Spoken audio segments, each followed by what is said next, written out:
Well, hey friends, it's Mac, and it is time for another reading of the burning questions. All right, so remember that our last burning question was around, what was it? Somebody who is most likely to whatever. Remember I said Sylvester Stallone was voted most likely to wind up in the electric chair.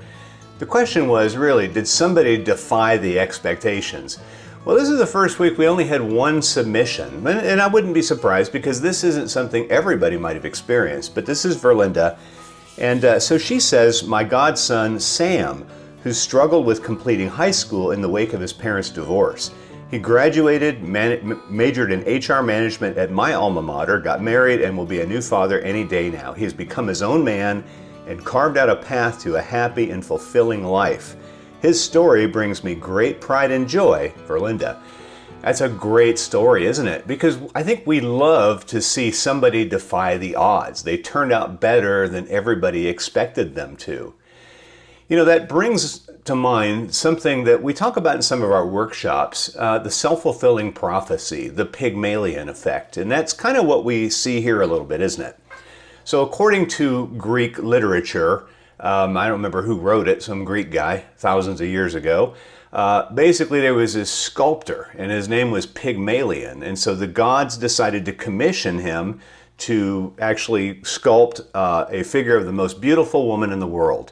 So he got busy, and as he was working on this thing, a strange phenomenon happened. He actually started to find himself attracted to this beautiful woman he was creating. And then he gave her a name. He called her Galatea.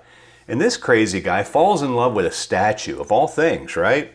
Well, the gods felt sorry for him. They took pity on him, and they decided they would bring Galatea to life, and so she became a human, and they lived happily ever after. Now let's fast forward a few thousand years to the mid-60s. There was some research being done in the California K-12 school system, and they were trying to evaluate people in different things. So anyway, the researcher, they set this study up. They notified a group of teachers in the Los Angeles Public School District that because of their spectacular track record as a teacher, they had been recognized, and as a reward, they were going to be given a class of students in the upcoming school year that had taken this test that identified them as intellectual geniuses. Like, these kids were super smart. And so that's what teachers were going to get. Now you got to remember, teachers have to deal with all sorts of students, including kids that act up in class. So to be able to get good kids, that's a gift, isn't it?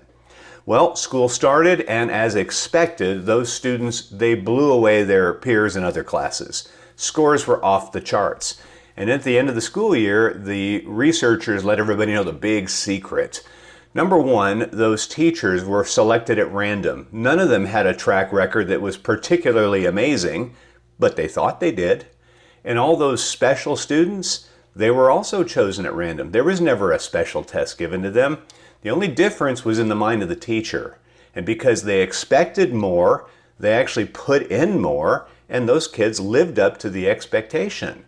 That's the Pygmalion effect, isn't it? So when we say the person most likely to succeed is, that person has been told they will succeed.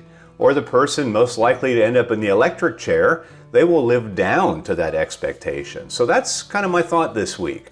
Think about what expectations you have of others. Are they realistic? Are they things that will help a person grow? But also think about it for your own self too. You may have been told year after year that you're not good enough. That difference is only in your own mind, and I think it might be time to explore it. So, next week's question, you're going to love it, because it has to do with things that people say we should still be doing when there's no reason whatsoever to keep doing those. You'll find out more when you read my post at the bottom of this, but until next time, have a great week, and I'd be interested to hear your thoughts on this next subject. I'll see you soon. Goodbye.